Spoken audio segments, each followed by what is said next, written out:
Maya Angelou wrote, "Bringing the gifts that my ancestors gave, I am the dream and the hope of the slave. I rise, I rise, I rise." And so many of us were able to rise because of inspirational words like that.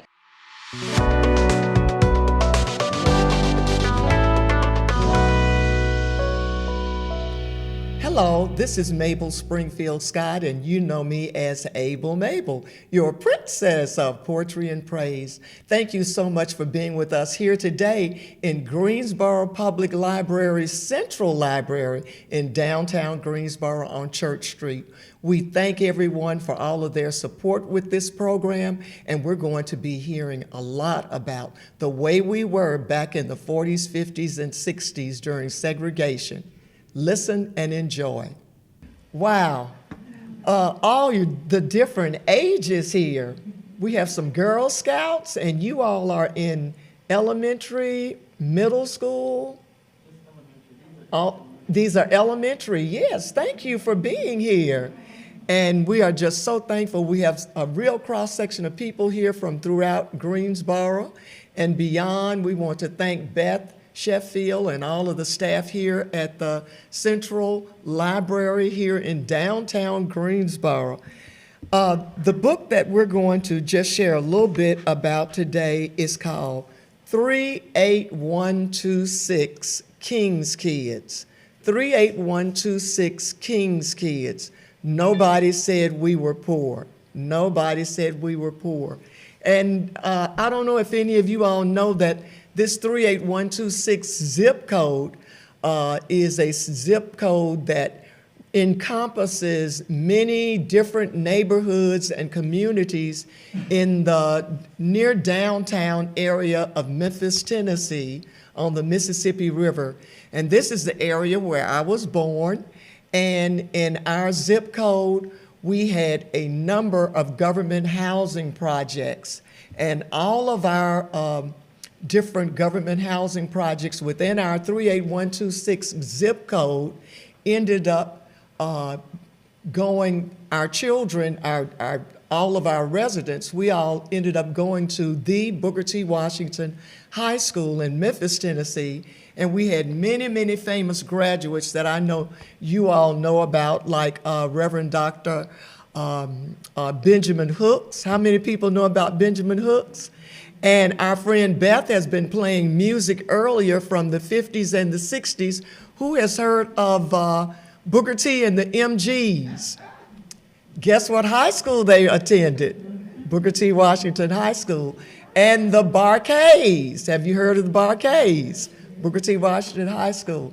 Yeah, so there was a really rich community where we attended school and where we became a family. Some of us were talking about this earlier before we started the presentation, how family was part of almost any community that you grew up in, whether it was in Greensboro or whether it was in Atlanta or Memphis, especially in the South or Little Rock, where everybody jailed together and we all became one in order to take care of each other. And how many of you all remember when you did something wrong, what would happen?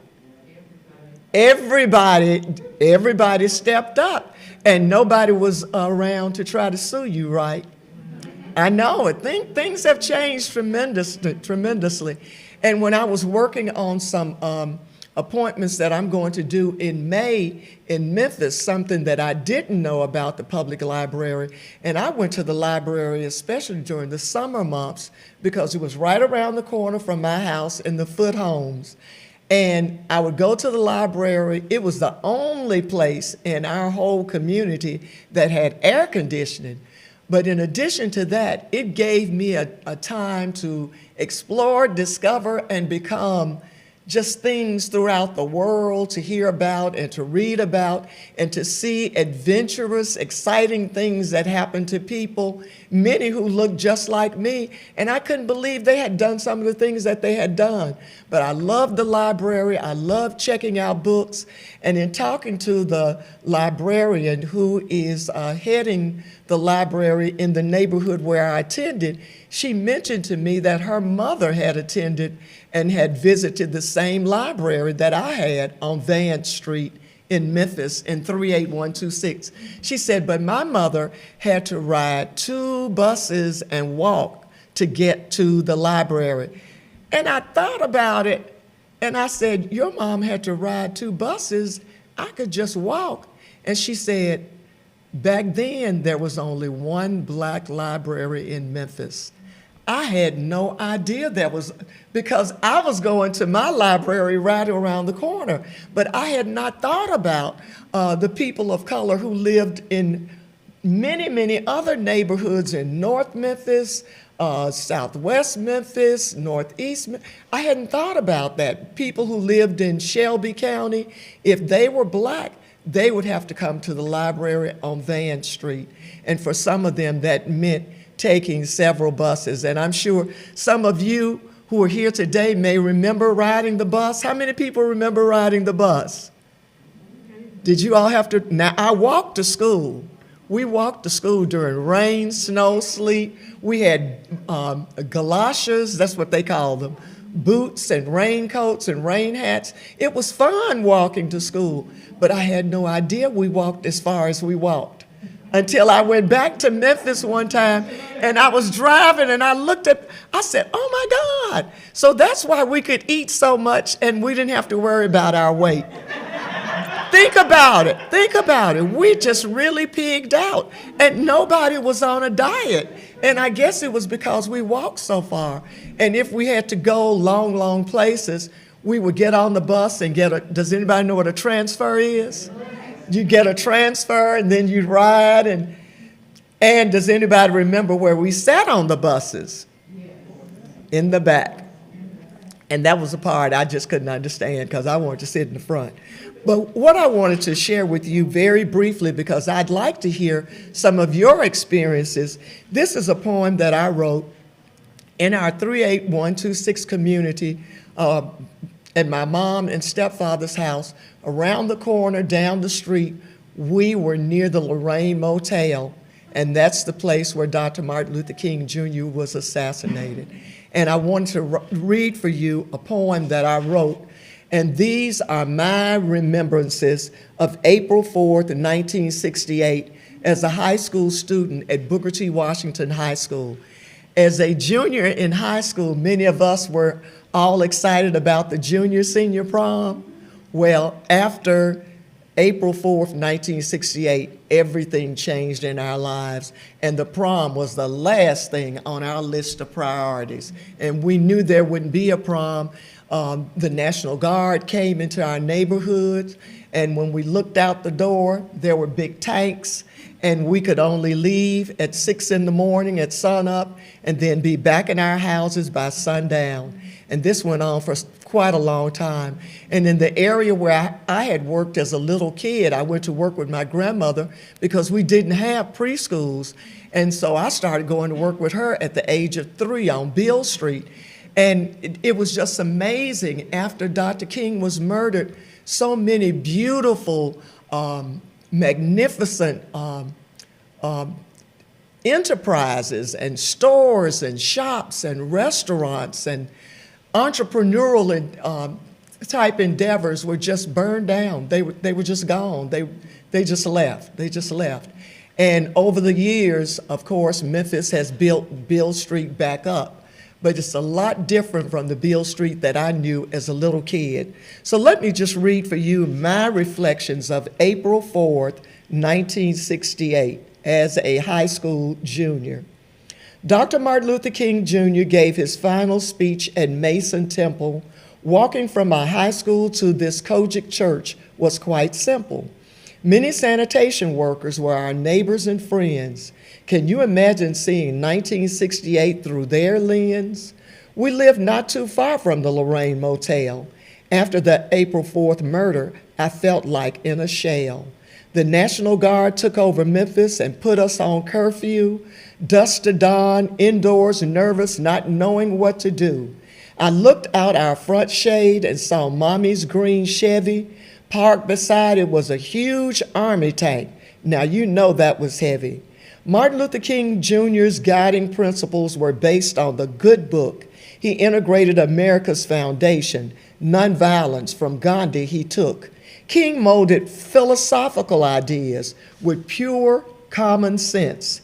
He denounced violence, terror, mob rule, because it was tense. Yet Emmett Till, Medgar Evers, and the Birmingham church bomb, vicious, horrific hate and racism left us all numb. Martin Luther King Jr. emerged as a drum major for justice and love. His quest was freedom, equality, truth, unity, and peace like a dove. King touched people's hearts and minds with a unified vision and dream. He taught a house divided can't stand. Come together as a team. Agitators provoked with dogs, water hoses, batons, sticks, and a shove. Even with brand new laws, my grandmother said, baby, you can't legislate love. Gluttony and materialism, King spoke against I, my, and me. Unlike jealous King Saul, King encouraged collective us, our, we. King questioned America's unequal economic divide, some living lavishly, others dying on the street side. He journeyed to Memphis with the sanitation workers' strike to help garbage workers stand tall as men in their fight. They organized, protested, marched, and took a stand with big, huge signs proclaiming, I am a man. His cry against the Vietnam War attracted a powerful foe. Still, King continued his stand to study war no more. King sacrificed his life to show how it could be done. The bullet shot the dreamer, but his dream was still won. For the dream has continued to enlighten, inspire, and live. We must now pick up the mantle to care and love and give. King made a difference locally, nationally, around the globe, exemplifying Mother Teresa's kindness with patience like Job. We can't sit like couch potatoes on flowery beds of ease. Too much suffering, COVID, cancer, crack, chronic disease. Let's wake up, sisters and brothers, out of our drunken days. Love y'all. It's Able Mable, your princess of poetry and praise. Maya Angelou wrote, bringing the gifts that my ancestors gave, I am the dream and the hope of the slave. I rise, I rise, I rise. And so many of us were able to rise because of inspirational words like that. I want you to read the book that I just wrote. It's called 38126 King's Kids. Nobody said we were poor. It's about how my friends and I grew up in Memphis, Tennessee, on the Mississippi, in the Foot Homes Housing Project and on Beale Street, and how so many people were by our side to cling to us and to nurture us and to support us as kids through segregation, through Jim Crow, and through all kinds of difficult days. And what we'd like to do now is just invite some of you to come up and just tell a story or two about some good things or whatever's on your heart that reminds you of 38126 King's Kids. Nobody said we were poor. Come on down, sir. I'll get things started. Yes, sir. Our DJ. I'm Ronald Hedden, and I've been here at the library, well, it'll be 50 years in June. I started when I was in high school. I lived here in Greensboro all my life. My childhood is full of so many wonderful memories. We lived, when my mother and father got married, we lived with my grandparents. I'm still trying to figure out how in the world all of us in that house in one bathroom. Because after my mother got married, and while they were still living there, two of my sisters were born. My aunt left her husband, moved in with her child, and and so, like in retrospect, I was thinking, like, how on earth did we survive? And the house only had one closet. So, but to me, it was some of the most wonderful memories because my great-grandmother owned most of the block. So my grandparents were in one house on one part of the block. Her sister, my aunt lived next door. On the other side was her brother, my uncle. And then behind them was my grandmother's house. And then after a while, then she sold part of the land and a developer built some apartments on that part, and my mother's sister moved into those. So, you know, and like you all were saying earlier, all it's, because I can still remember switches. You know, and it didn't matter who switched, who gave you the switch, you know, because what will happen is that one of them caught me doing something, the telephones would start ringing, and they would say, Ronnie has done this and that, and I'm going to give him a whipping. And my man would say, go right ahead. So, you know, and like Ms. Scott was saying, now something like that, you're allowed to get taken to court. But we moved when, and this was around, in 1960, they decided, my parents said, okay, there's too many of us living in this house. It's just after my two sisters were born. And the thing is, I'm living in that house right now. So the original room where we stayed in there with my parents, it baffles me as to how all 5 of us lived in that little bitty room, and which also didn't have a door. It was an open space. And my mother went and bought, as a matter of fact, I still have their original bedroom suit in my house. It's followed me around wherever I went because nobody else in the family wanted it, and I remember it. So it's still, I mean, it was bought in 1950 something, and it still works great. But I just can't emphasize how much family is so important, and I hate when I see that today, when I see families torn apart. And I mean, I know we have our differences of things, Lord knows. My sister and I was almost ready not to speak to her for a whole year. But, you know, but you get over that. You know, you come together, you have to get past that, because you only have one family at one point. And so, like I said, those are really some of my very fond memories. And as a matter of fact, when they built the house on English Street, which was in Cottage Grove, and I refused to leave. So they left me there at my grandparents for a while, to one day my father came, and the best way I can describe it, he jerked me out the house, said, hey, we're going to live with us now. And I cried and everything, but anyway, but then it became, then my 3rd sister was born in the new house and everything. And now our mother, I don't want to go on for too long, I just want to say one more thing about, our mother died when she was 39. She had cancer, and I was 15. Of course, back in those days, nobody shared with the children that somebody had a terminal illness, and I kept, you know, thinking she's going to get better. She went through remission. We all were happy. But then a week before she died, I was talking to my father, and I said, I'll be so glad when Mama gets better. And he said, son, she's never going to get better. And she died a week later. So I've got 3 younger sisters and myself. I'm the oldest.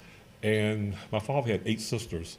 And so, of course, a lot of the talk was, can Ben take care of all of these children and everything? So they worked out a plan that each one of my father's sisters would take one of us. And I sat down and talked to my father and said, that's really not going to work. Because I said, you need to remember that while my mama was sick, by me being the eldest, I was the one that got up every morning, got them ready for school. I came home and cooked dinner. She gave me instructions from her bed. I cooked dinner every day. I fixed their lunches. I fixed my father's lunch, who could barely boil a thing of water. And you know, see, I was during that time I was 13 when I started doing that. And so, like I say, because it was like 2 years later when she died, and as a matter of fact, she died a couple of weeks after I started working for the library, which is the other quick story about that, because my high school librarian said, what you do in the summer? I said, really nothing. He said, go see my friends at Greensboro Library, see if they need some help. A guy was leaving, and you can't do this today. They hired me on the spot. And so I had to get a work permit because I was only 15 and a half. And I couldn't work past 7 o'clock till I turned 16. So, because the whole department that I was in, all the night staff was all high school students, because all we did was go down in the basement and bring up books and magazines for you. But anyway, so to make a long story short, is that I talked to Daddy and I said, you know, I know it's not going to be easy, but I said, but I think we can continue on with what I was doing before Mama died.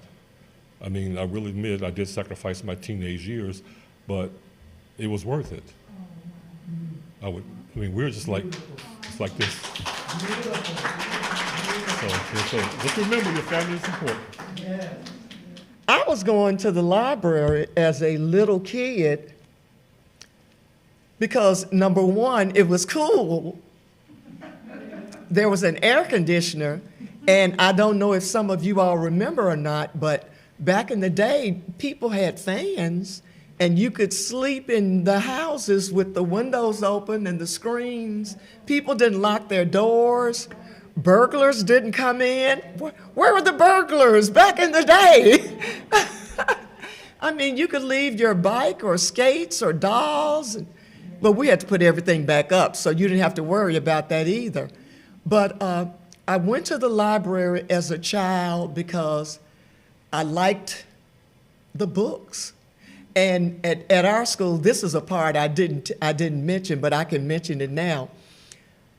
The books that we received at Porter Elementary, Georgia Avenue Elementary, Porter Junior High, Booker T. Washington High School, my whole career while I was in public schools and Memphis City schools, we never got any new books.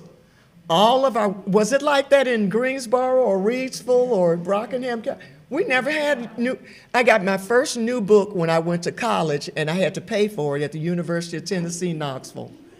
But we never had new books. We usually got our books from the white schools that were near to our schools. I remember in high school, we always got books from Central High School. And when you looked on the inside of the book, I couldn't pronounce some of the children's names, but they were old books, and and we made it into a joke. The funny part about the whole thing was that the books were so outdated, none of the leaders of the different countries, some of the countries had different names by the time we got the book. So it was bad news. So it got to the point where many of our teachers just we all knew what was going on with the books. And so we just didn't really use them.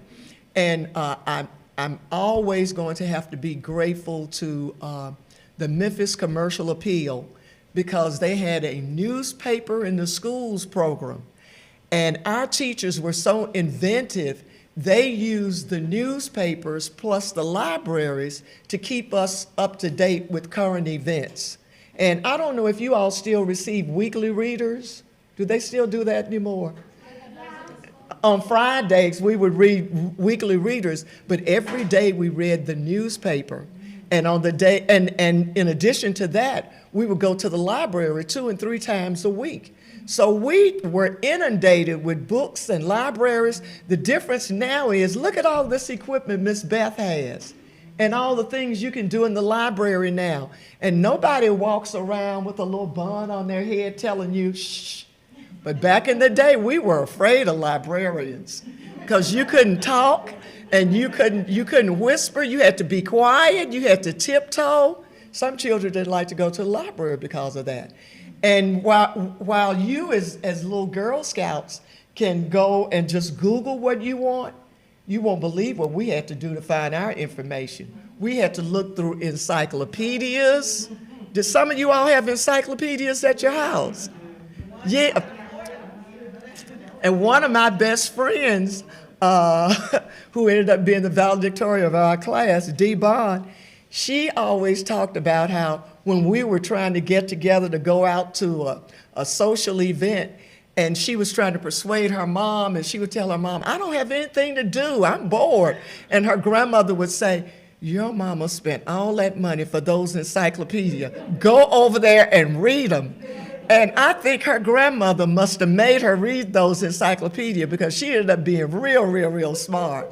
But going to the library was like, I know what it was like. Do you all remember that little brown, I don't know if they were brown here, but you slide this little disc thing in it and you push the little button. What do you call them? A Viewmaster. Y'all remember those Viewmasters? Okay. It was like looking at my Viewmaster, but I could just read the book. And I learned so much about people and I've always loved history. And to read how so many important people had struggled. And what always stayed in my mind as a little kid, I guess walking to school in the rain, and I always thought about Abraham Lincoln. I said, well, if this dude could walk to school and all he went through, and he ended up being president. But when I was a kid, I never thought someone chocolate could end up being president. And that's why when Barack President Barack Obama was elected on that night when we finally saw the results, and my husband had tears in his eyes, and our kids, our sons were, yeah, I know everybody had tears, but our sons were like, what's wrong with Daddy? And he was trying to explain to the children, we never imagined this. We just didn't even. So when you said my vision for myself, the one thing I did learn as I grew older was I'm going to have to get a job, I'm going to have to make money, and I'm going to have to be independent so I can make decisions.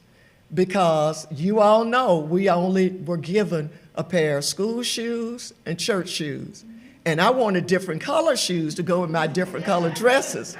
So, and no matter how, and I mean, I could really convince, but they said it doesn't make sense. You can wear these shoes with brown shoes, black shoes go with everything.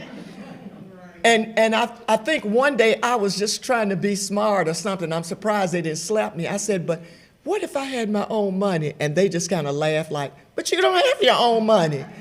And I think I came back a couple of days later and said, if I ever had a chance to make my own money and have a real job, could I buy different color shoes? They said, yes, your money. Ding, that's all I needed. I found all kinds of little jobs. And I worked in the parks, and I worked for the Memphis Park Commission. I taught tap dancing. I worked downtown during the summers. I think I was a secretary one year with some kind of special program. I mean, I took shorthand. I did whatever I had to do to make some extra money. And once I got that extra money, I could buy my different color shoes, and I could get on the buses and go to places that we hadn't been to before and buy clothes that my mom would say, where is this store? But you also learn, so if I can buy clothes and shoes with my own money, when I get grown, I can have my own apartment, my own house, my own car. Oh, wow, I can stay out as long as I want to. That's all I needed to keep me in college to do right, because I wanted to be able to make my own decisions. And I think that's something we need to really implant in our children's minds and hearts. If you want to make decisions and if you want to be a real grown-up, then you know what that means. I've heard many parents say, you're a grown-up when you can pay for your own cell phone, pay for your own apartment. You all have heard this before. Pay for your own house, your own apartment, pay for your own car and your car insurance. That's something I just thought about. My folks never made me pay for any insurance, but they let me drive their car. Wow, so thank you.